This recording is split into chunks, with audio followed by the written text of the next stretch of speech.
Assalamualaikum warahmatullahi wabarakatuh. Kembali lagi dengan saya Selvianina Putri dengan NIM 21043122 dari jurusan Akuntansi Fakultas Ekonomi Universitas Negeri Padang.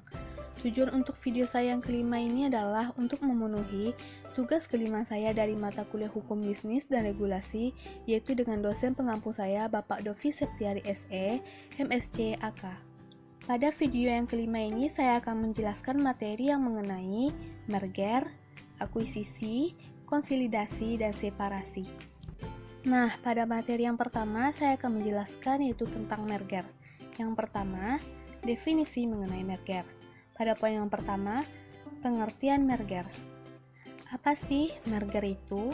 Merger disebut juga dengan penggabungan usaha yang merupakan salah satu bentuk tindakan penggabungan dari dua perusahaan atau lebih dengan cara tetap mempertahankan berdirinya salah satu perusahaan tersebut dan melikuidasi perusahaan-perusahaan lainnya terlebih dahulu. Pada poin yang kedua, tujuan dari merger. Terdapat 5 tujuan merger, antara lain, yang pertama, meningkatkan pertumbuhan perusahaan. Di dalam perusahaan, bisa saja mengalami pertumbuhan yang begitu cepat dalam melaksanakan merger ini. Mengapa demikian? Karena ketika kedua perusahaan itu memiliki produk yang sama serta komitmen yang tinggi. Yang kedua, meningkatkan kemampuan perusahaan. Saat perusahaan mengalami kesulitan untuk tumbuh akibat kurangnya kemampuan dalam mengatur berbagai macam hal. Namun, harus tetap diperhatikan oleh perusahaan yang akan menggunakan merger dan harus memiliki kemampuan yang lebih baik. Yang ketiga, meningkatkan finansial. Apabila perusahaan ingin berkembang lebih pesat dan memiliki pasar yang lebih luas, maka harus memerlukan finansial yang bagus. Yang keempat, efisiensi perpajakan. Dalam pengeluaran pajak merupakan salah satu masalah bagi perusahaan, apalagi ketika perusahaan masih belum mendapatkan keuntungan dan pemasukan masih minim, sehingga perusahaan bisa terancam bangkrut. Yang kelima, meningkatkan efisiensi. Ketika perusahaan yang memiliki sebuah layanan produk yang sama dalam melakukan merger, itu akan meningkatkan efisiensi perusahaan, karena dengan proses inilah produksi dapat cepat meningkat. Pada poin yang ketiga, jenis-jenis merger. Terdapat 5 jenis merger, yaitu yang pertama, konglomerat. Jenis merger ini adalah contoh yang cocok untuk jenis usaha yang tidak menjalani usaha dalam bidang yang sama. Penggabungan perusahaan terdapat antara beberapa usaha yang tidak ada kaitannya langsung, sehingga merger akan membuat satu perusahaan yang besar dengan beragam bidang usahanya. Jadi, pengertian merger konglomerat adalah penggabungan antara dua atau lebih perusahaan yang terlibat dalam kegiatan bisnis yang tidak sama. Yang kedua, horizontal. Jenis merger ini adalah merger horizontal yang terjadi antara perusahaan yang beroperasi di industri yang sama. Hal seperti itu biasa terjadi di perusahaan yang masih berskala kecil dan tujuannya adalah untuk menciptakan bisnis yang lebih besar dengan pangsa pasar yang lebih luas. Yang ketiga, vertikal. Merger perusahaan jenis ini adalah gabungan beberapa perusahaan dengan pembagian tugas yang berbeda. Salah satu perusahaan yang berlaku sebagai pemasok terhadap perusahaan lainnya, sementara perusahaan lainnya bertanggung jawab untuk proses produksi. Penyatuan ini memungkinkan untuk bisnis saling membantu pada bidang yang dikuasainya. Yang keempat, kongenerik. Jenis merger ini adalah salah satu penggabungan yang merupakan kombinasi dari kedua jenis merger horizontal dan vertikal. Terdapat sebuah persamaan namun ada juga perbedaannya. Jadi, pengertian merger kongenerik adalah sebuah penggabungan dua atau lebih perusahaan yang masih berkaitan namun memiliki produk atau layanan yang berbeda. Yang kelima, perluasan pasar. Jenis merger ini terjadi antara perusahaan yang menjual produk yang sama tetapi bersaing di pasar yang berbeda. Perusahaan yang terlibat dalam merger perluasan pasar berusaha untuk mendapatkan akses ke pasar yang lebih besar dan demikian basis klien yang lebih besar. Pada poin yang keempat, kelebihan dan kekurangan merger. Kelebihan merger terbagi menjadi 4. Yang pertama, dalam mengambil alih melalui sebuah merger dapat lebih mudah dan sederhana dibanding dengan cara lain. Yang kedua, dapat mengembangkan tingkat efisiensi yang melalui sinergi yang tercipta di antara perusahaan yang dimerger.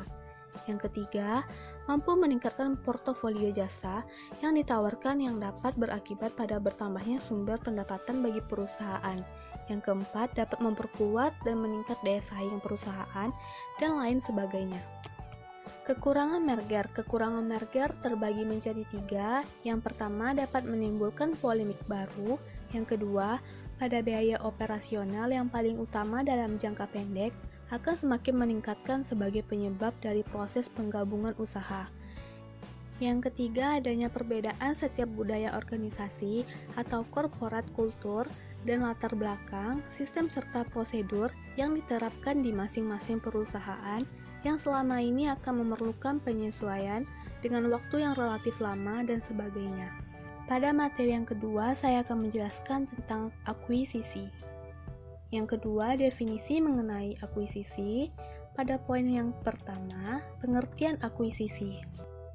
Apa itu akuisisi? Menurut PSAK nomor 22, arti akuisisi adalah pengambil alihan kepemilikan perusahaan oleh pihak pengakuisisi sehingga mengakibatkan berpindahnya kendali atas perusahaan yang diambil alih tersebut. Jadi, akuisisi adalah pengambil alihan atas kepemilikan surat atau saham suatu perusahaan oleh perusahaan lainnya. Pada poin yang kedua, tujuan dari akuisisi. Tujuan akuisisi terbagi menjadi 8 tujuan. Berikut penjelasannya. Yang pertama, untuk memperkuat bisnis inti suatu perusahaan sehingga menjadi lebih kuat dan besar.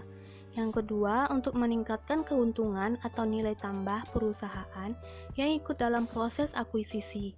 Yang ketiga, untuk memperluas pangsa pasarnya karena perusahaan yang diakuisisi telah memiliki pangsa pasar yang cukup besar.